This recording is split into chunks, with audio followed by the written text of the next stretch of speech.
Antiquity Unveiled by Robert, by Jonathan Manning Roberts.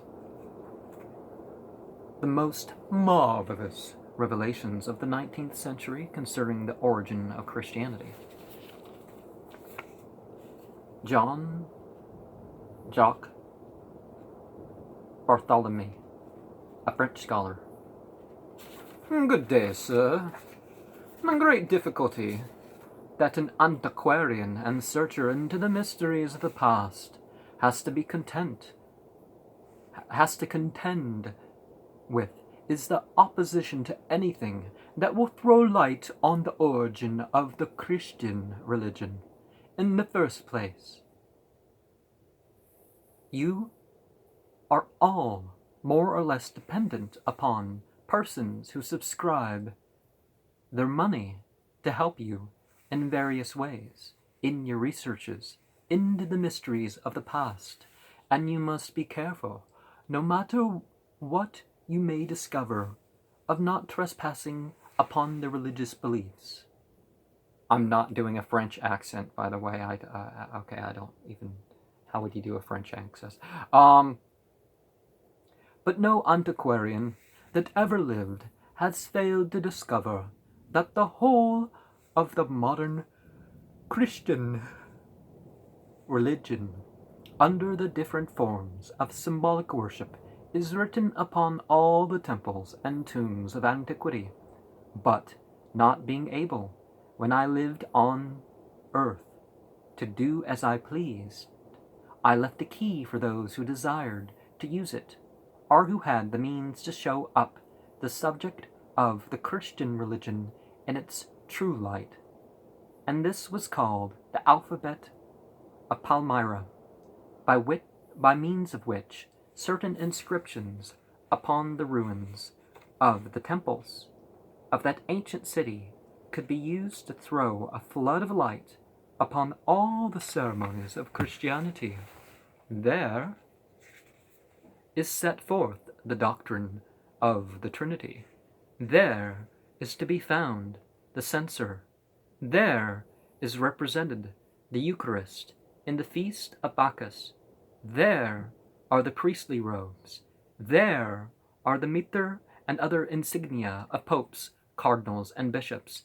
There are officiating priests, all paraded before you on those ancient ruins, and on other ruins in Khartoum, Egypt, and in what is known as the Abyssinian desert. These things have been frequently seen. There also you will find the identical head that is to be found engraved in the Christian Bibles as the representation of Jesus of Nazareth, carved as the object of heathen veneration on tombs. Especially this may be founded. It was my belief at first, from the knowledge I obtained, that this face or head was the representation of Barthelemy Euergetes, but I have found out, as a spirit, that it was of much later origin, to represents the likeness of the reviewer of ancient symbolism, Apollonius of Tyana. Sort of a Joseph Campbell of his day, wasn't he? And wait, isn't the medium relying on their money? Maybe, maybe not, but often enough. I have also, from the examination of drafts made by Sir Warren Hastings of the cave in Elephanta in India, found that instead of the Jews wearing the robe or dress that is set down in history as having been worn by Herod, that it was worn by the tyrant Kansa, representing the slaughter of the innocents in the cave of Elephanta. I am also satisfied that the Adulian marble represents the life, adventures, and miracles of Apollonius of Tyana, and not of Ptolemy Euergetes, because the characters that are engraved or cut do not belong to the time or age of that king, but they do belong to an age about 300 years later, which would bring them down to the death of Apollonius. Besides, I don't know that there were to be found in basso relievo on tombs and temples the face and effigy of that extraordinary man. Another fact bearing on this point is this. In our antiquarian researches, we acquire the faculty of distinguishing differences of character and style between the antiquities of different ages. I might possibly, after controlling this man for a certain length of time, be able to show you what we antiquarians understand as to the differences of face, form, symbol, and signs, and thus distinguish those of one age from another. But to do this upon the first control of this medium would be impossible for me.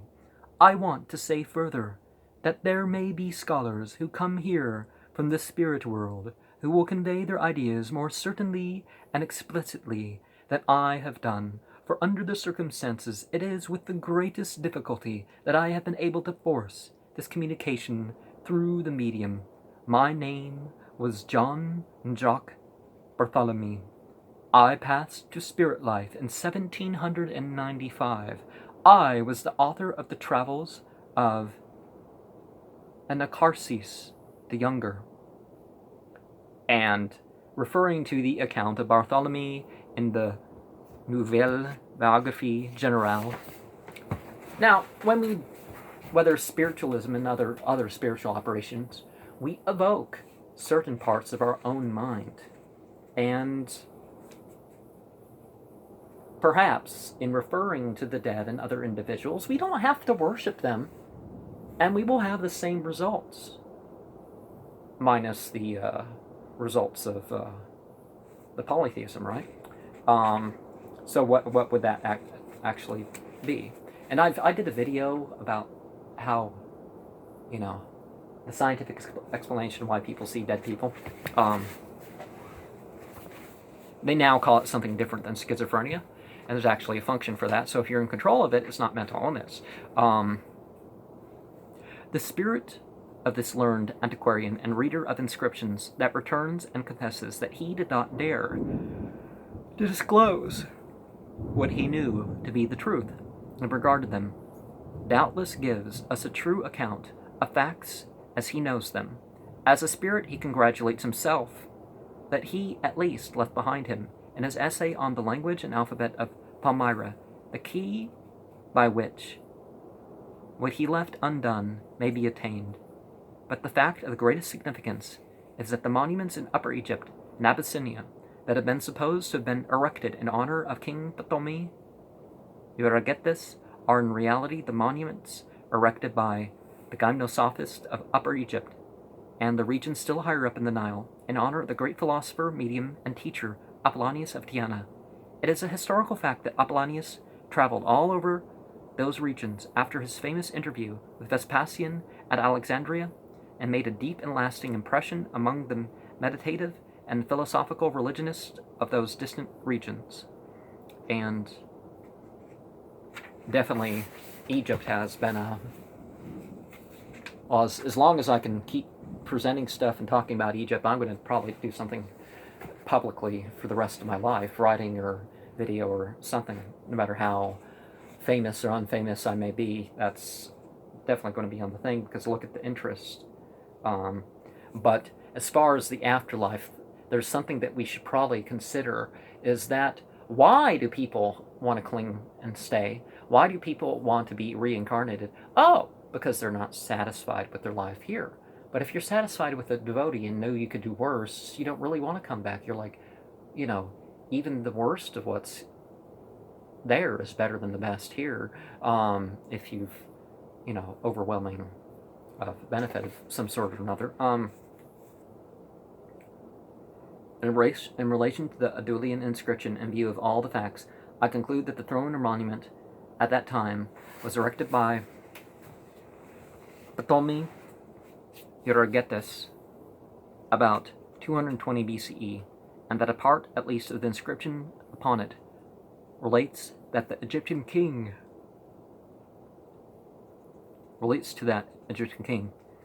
But when Apollonius visited Adulis 300 years later, his followers, who were then in control of affairs in that city, made an inscription upon it, commemorative of the doctrines and religious observances inculcated by Apollonius. In noticing the communication from the spirit of Cosmas Endacopleastus, I searched the works of various authors for information in reference to the Adulian inscription and found that a part of the inscription had disappeared. This is, to say the least, very significant. It is not more than probable that some pious Christian priests have recognized the importance of erasing that telltale portion of the inscription. Well, possibility, but it's not necessary. Most things don't survive. Most important figures in history, even kings and stuff, we don't know about. Most prophets, we don't have anything about them. Even in legend. I don't hesitate to say that from my large experience in testing spirit communications, that the statements coming from Cosmas and Barthelemy are true. It is a fact that is simply attested by truthful spirits. They have vastly more opportunity of knowing what is true, even as to the affairs of earth, than they had when they were here in the mortal form, and having nothing to lose by telling the truth, and everything to gain by doing so. Their statement may be depended on when not inconsistent with the probabilities or known facts. The positive evidence of the truth of these statements is within reach, and they will doubtless be fully verified in time.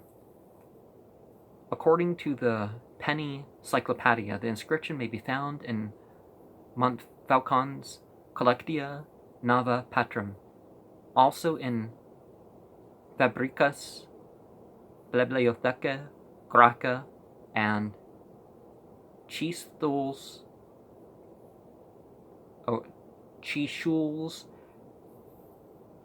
Antiquita Asiatica.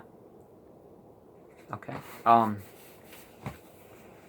So if they need to test their claims all the time, why is it necessary if they have to test these claims and they have to figure out, okay, well, we can't get this information on its own, we got to get it from somewhere else? It's like, okay, it's a little different than what they can verify, but a scholar can set forward and say this is like, well, based on the following, I'm saying this, and this could be the case, and this could be the case, and throw in some baseless speculation. Of course, that's not really scholarship to be baseless speculation, but it happens, and you can often tell when that's what's going on. So somebody could write with the new information in regards to these things a much better example of each of these chapters, but definitely at the end here we have some generally good information, and perhaps in the 1800s this is the best they could have done.